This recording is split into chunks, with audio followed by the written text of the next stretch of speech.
que essa ciência da vida é muito mais do que isso de ter regras de horário para acordar, de horário para dormir, de tomar essa erva, de raspar a língua ou não raspar. Isso são só ferramentas, isso não é a Ayurveda mesmo, né? Não é esse o objetivo final.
Bom, eu conheci a Ayurveda, eu acho que foi em 2004, eu ainda era casada e o meu ex-marido tinha um problema no olho, que era pterígio, que vivia reclamando, ia a todos os médicos no Ocidente e nada tinha para resolver.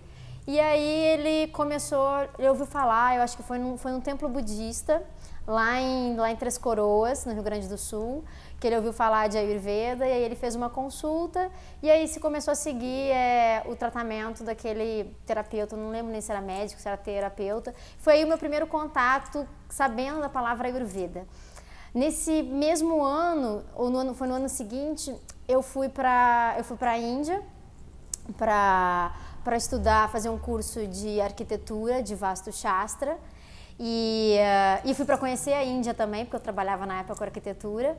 E lá, durante as aulas de Vastu Shastra, que eu estava no interior, lá perto de Calicut, a gente ouviu falar, e aí o médico falava dentro do Vastu Shastra que tinha que analisar também as pessoas de acordo com o biotipo, que tinha uma medicina na Índia que falava sobre os biotipos, e de repente, para poder conjugar isso com Vastu Shastra, tinham algumas linhagens que tinham a ver com astrologia, mas que eu podia estudar Ayurveda. E ali foi o segundo ponto que eu ouvi falar a palavra Ayurveda, mas eu não quis entender nada porque eu estava focada em arquitetura, né? Estudar Vastu Shastra, que já era muita coisa, né? Ainda estudar Ayurveda. E aí, nessa mesma viagem que eu fui fazer, eu fui conhecer a Índia e que eu fui fazer o curso de Vastu, o Marcos, ele queria encontrar um médico de Ayurveda para ele consultar, para melhorar ainda mais o olho dele. E aí, perto dessa cidade, a gente foi uma pessoa indica para outra, que indica para outra. Ele falou, tem uma clínica em Tiruvula que tem um médico que é especialista em Ayurveda e especialista em óleos. Então a gente foi, pegamos um trem, pegamos um táxi, aquela coisa de Índia, que onde é que não é, aí me escreve num papelzinho. E aí a gente chegou lá, ele consultou com esse médico, aí eu fiquei na recepção, aí o médico veio, você não quer fazer uma consulta? Eu falei, não, eu sou super saudável, eu não tenho nada, não quero consultar, para que eu vou consultar? Não ficava doente por nada. Ele consultou, pegou os remedinhos e foi para casa. Então assim, eu ouvi a Ayurveda, convivia com a Ayurveda dentro de casa e eu não tinha o menor interesse de verdade, o que era aquilo que estava fazendo parte da minha vida. E aí, exatamente um ano depois dessa viagem para a Índia, quando eu comecei a ter sintomas neurológicos, né? Eu comecei a ter perda de visão, comecei a ter dormência, formigamento. E só que meu primeiro sintoma foi um sintoma na visão. Eu acordei e aí eu acordei e estava borrado assim do lado esquerdo, estava uma mancha branca. Aí eu ainda fiquei uns 2, 3 dias, achei que podia ser alguma coisa passageira, e aí não melhorou. Aí eu procurei um médico de medicina moderna e aí começou toda a saga tentando descobrir o que estava acontecendo. E aí na época o Marcos mandou um e-mail para esse médico, que ele tinha ficado com contato, para saber a opinião dele. E aí o médico falou, o médico ocidental falou, a Laura está com uma neurite óptica, a gente precisa tratar dessa forma e é isso. Aí ele mandou esse e-mail, ele falou, ó, tem procedimento de Ayurveda, a gente pode ajudar. Tudo bem. Só que aí no mês seguinte, eu já tava com a mancha do lado do outro olho, do lado direito.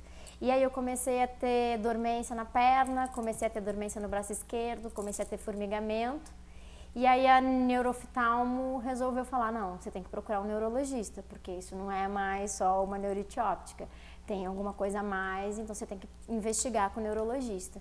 E aí eu comecei a ter perda de força, perda de sensibilidade. E aí o Marcos continuou mandando e-mail, aí começou a mandar e-mail para o mundo inteiro para ver se alguém tinha alguma solução e tentar descobrir o que era, porque até então eu não conseguia descobrir.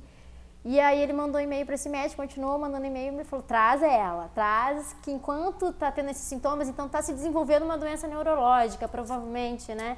Então traz ela, porque quanto mais no início a gente pode ajudar, depois a gente não sabe.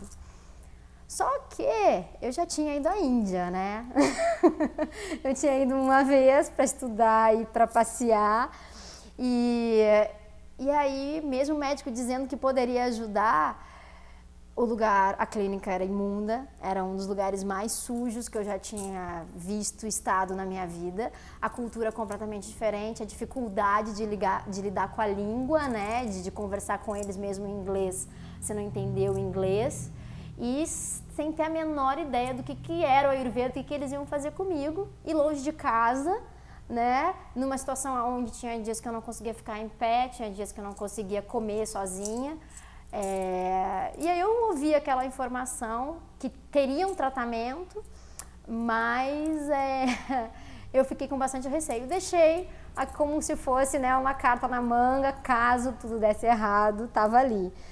E aí, quando eu comecei a ir mais aos médicos, eu comecei a vendo a questão do diagnóstico mesmo se fechando e a perspectiva, né, começando a conversar com outras pessoas com diagnósticos de doenças desmilinizantes e com o que poderia vir em relação até os efeitos colaterais das medicações e que, na verdade, eu não teria uma cura da doença em si, dos sintomas, poderia ter um alívio dos sintomas momentâneo.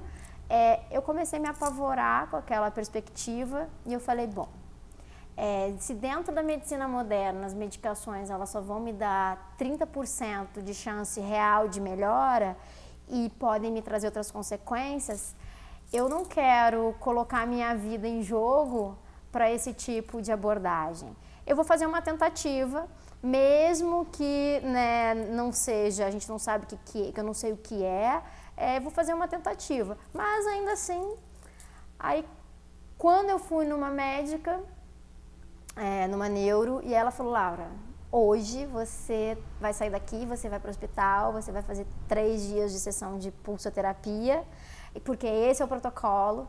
Na época eu estava com 37 quilos, estava muito magra, e ela falou, a gente não vai poder te dar a dosagem padrão, porque com o peso que você tá, você pode ter efeitos muito graves, então eu vou ter que te dar uma dosagem menor, mesmo sendo um protocolo que só funciona se for a dosagem padrão. Então a gente também não sabe o que vai acontecer. E aí, dentro daquela perspectiva do que ela estava colocando, eu saí dali, fechei a porta, e aí eu olhei pro Marcos e falei, eu vou tentar Ayurveda, né? É isso que eu vou fazer, porque eu não quero colocar minha vida em risco. Vamos para a Índia, vou fazer uma tentativa, né, com a Ayurveda e ver o que acontece. E aí foi dessa forma, na verdade, né, que eu tive o meu primeiro contato mesmo com a Ayurveda na minha vida.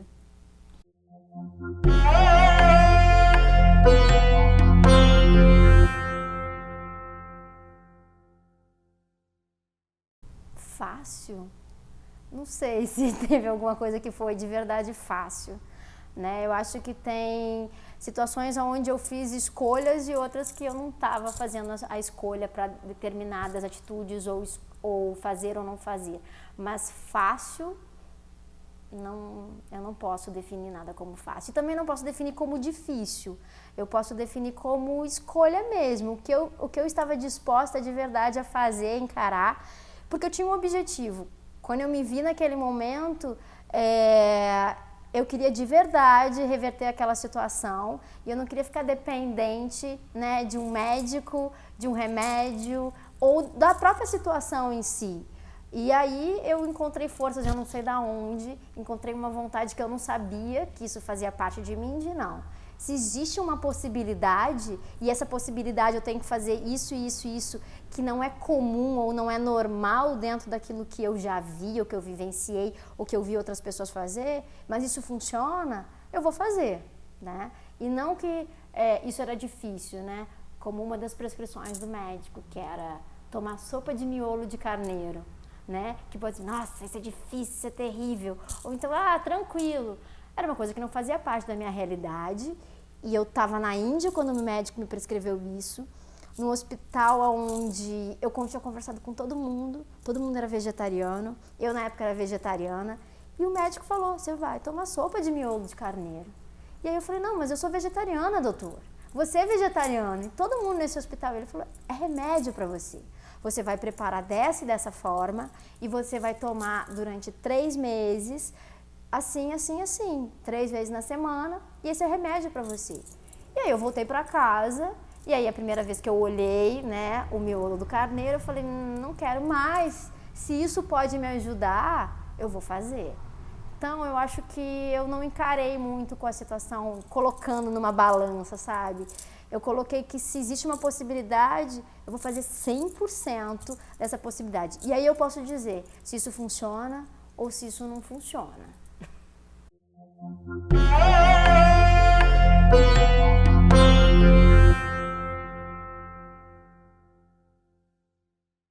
Não.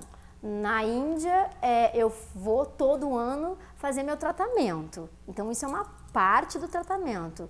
E não adianta nada fazer meu panchakarma, ou não só o panchakarma. Eu vou para a Índia na expectativa de ir para o hospital, de ficar 21 dias. E quando eu chego lá, o médico que decide o que vai ser feito. Ou se eu vou fazer uma terapia de purificação, ou se eu vou fazer só uma terapia de pacificação. Eu vou lá querendo fazer um panchakarma e eu ganho um panchakarma?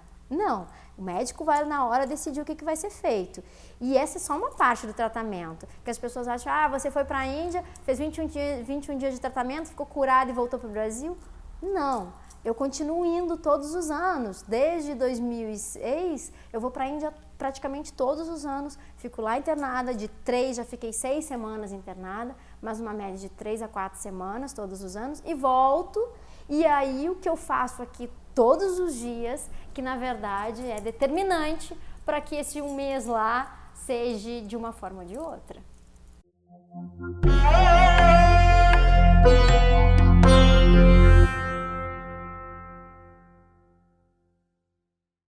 Não para todas as pessoas, não, nem sempre. Porque pode ser às vezes pior, se a pessoa não está envolvida de verdade com a proposta, porque eu sempre falo para as pessoas que a Ayurveda é um caminho sem volta, e no sentido de que você vai abrir outras portas, outros sistemas. Você não está indo lá para tratar só... Eu fui lá para tratar as dores, para os sintomas físicos que eu sentia, mas isso vai abrir uma outra situação. Então não é toda pessoa que está preparada ou está disposta a fazer mudanças de verdade na vida. Então eu não digo para qualquer pessoa. E se você está realmente disposto a encarar e de verdade saber o que você tem que fazer, por que essa doença se estabeleceu, por que ela chegou nesse ponto, e se você quer de verdade, não necessariamente ficar curado, mas entender o processo, aí sim, vá para a Índia.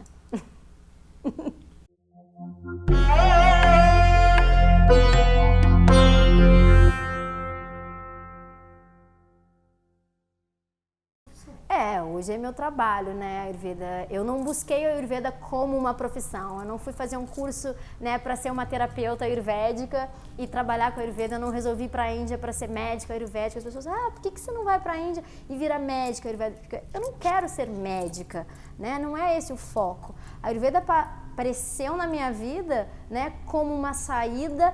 De primeiro momento, meu objetivo foi aliviar os sintomas que eu tinha no corpo. E, consequentemente, eu trouxe a Ayurveda para a minha vida diária, né? Com aprendizado, não só questão do corpo físico, de uma questão mental, emocional, de mexer lá nos nós que estavam lá, que foram a causa, que estão relacionados com a causa do distúrbio, por que ele se manifestou, né? Então, a Ayurveda veio para a minha vida nesse sentido.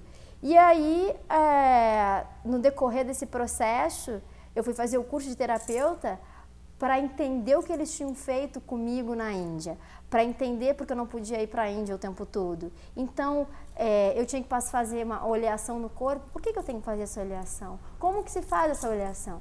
E aí, no final do curso, as pessoas começaram, até antes, Laura, vem contar sua experiência aqui, Laura, vem contar sua experiência ali. E aí eu comecei a falar para as pessoas, você está fazendo uma comida diferente para você? Porque nos primeiros 3 anos, eu não comi nada na rua, nem um dia, nenhuma comida feita por ninguém. A comida era feita sempre só por mim. Então eu sabia tudo, como era tudo feito. Então eu tinha uma dieta extremamente rigorosa, eu tinha uma rotina de hábitos extremamente rigorosas, horários de pranayamas, exercícios respiratórios, né? A prática de automassagem, de horário para acordar, de horário de dormir, onde eu estava seguindo 100% daquilo que era o proposto para eu poder melhorar. E aí as pessoas queriam saber o que eu estava fazendo e elas queriam entender um pouco para colocar na vida delas. E eu comecei a fazer isso. E aí o Ayurveda se tornou o que se tornou hoje, né, na minha vida em termos de profissão. E que antes eu trabalhava como uma terapeuta no sentido de atender, de dar prescrições. Só que nesses últimos anos ficou bem claro, né, o que na verdade é o meu papel, qual é o papel da Ayurveda de verdade na minha vida em termos de trabalho. É realmente inspirar as pessoas a buscarem, né, outras alternativas e não necessariamente as pessoas fazerem e seguirem a Ayurveda, mas elas pararem e se observarem e de verdade ver o que elas estão fazendo, né, o que elas querem nessa existência, né? Então, acho que na verdade, né, o que é a Ayurveda em si, né? Que essa ciência da vida é muito mais do que isso de ter regras de horário para acordar, de horário para dormir, de tomar essa erva, de raspar a língua ou não raspar. Isso são só ferramentas. Isso não é a Ayurveda mesmo, né? Não é esse o objetivo final.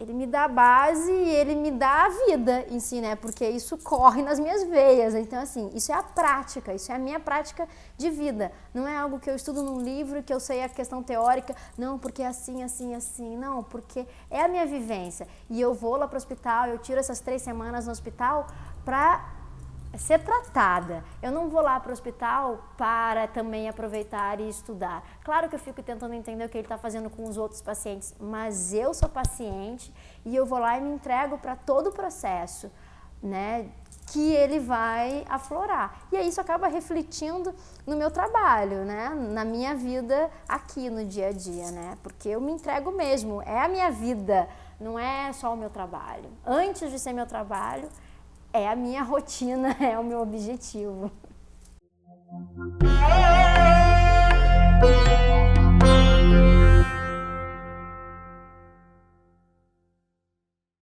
Então, a minha expectativa em termos de Ayurveda, em primeiro lugar, nem em termos de Ayurveda, mas eu posso falar em termos da minha experiência com a Ayurveda e do meu objetivo nesse momento. Porque o objetivo muda, né? A minha prática muda, porque a minha prática em termos de Ayurveda mudou ao longo do tempo. Tem 10 anos, né, que eu tô, né, que eu tive o contato com a Ayurveda, que eu tive a experiência de ficar doente e aí passar pelo primeiro Panchakarma, começar a estudar Ayurveda e aí depois começar a falar para as pessoas, começar a estudar de forma mais profunda e aí escrever um livro, agora finalizando um outro livro.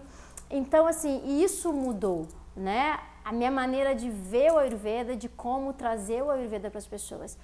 A Ayurveda está engatinhando no Brasil, a Ayurveda está começando, a Ayurveda está ganhando uma roupagem um pouco diferente de cada país. Se você acha que eu nunca fui ao Chile, mas você Eric, que você costuma ir, provavelmente o Ayurveda tem um tipo de prática lá. Na Argentina, a prática é completamente diferente, né? Como o Ayurveda está se estabilizando lá dentro de universidades, dentro do meio médico. Em Portugal, de outra forma. Nos Estados Unidos, a maneira como o Ayurveda aconteceu lá e como o que acontece hoje, efetivamente, em termos de Ayurveda, é outro tipo de abordagem. Na Alemanha e na própria Índia, né? A gente tem experiências completamente diferentes no norte da Índia, no centro da Índia, no sul da Índia, e aqui o Ayurveda está tentando se adaptar. Acredito que uma mistura dentro dessa ciência médica, ao mesmo tempo de como o brasileiro é aberto a terapias holísticas, ao uso de ervas, porque isso faz parte da nossa cultura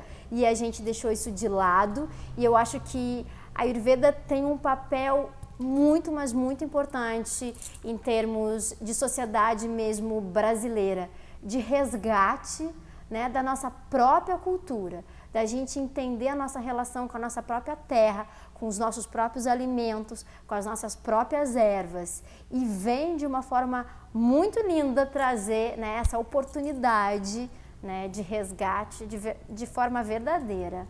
Acho que a gente, né, tem que entender isso e tem que aprofundar e tem que direcionar também nesse sentido essa relação das pessoas entenderem o Ayurveda como algo para a sua vida diária, como sua rotina diária, para uma questão de prevenção das doenças, porque hoje as doenças que mais matam a população no mundo, elas estão relacionadas aos hábitos, às escolhas de exercício, de alimentação, de estilo de vida, e a Ayurveda tem muito para contribuir nesse sentido, em termos de prática diária, porque eu posso falar isso por experiência própria, porque nada adianta eu usar o Ayurveda com ervas, procedimentos, ir para o hospital, fazer um tratamento profundo, eu ir num médico, um médico que trabalha com Ayurveda, por exemplo, no Brasil, ou nos Estados Unidos, ou na Índia, ir lá receber um monte de medicamento, fazer os tratamentos e eu não conseguir mudar as minhas atitudes, as minhas escolhas e a minha vida.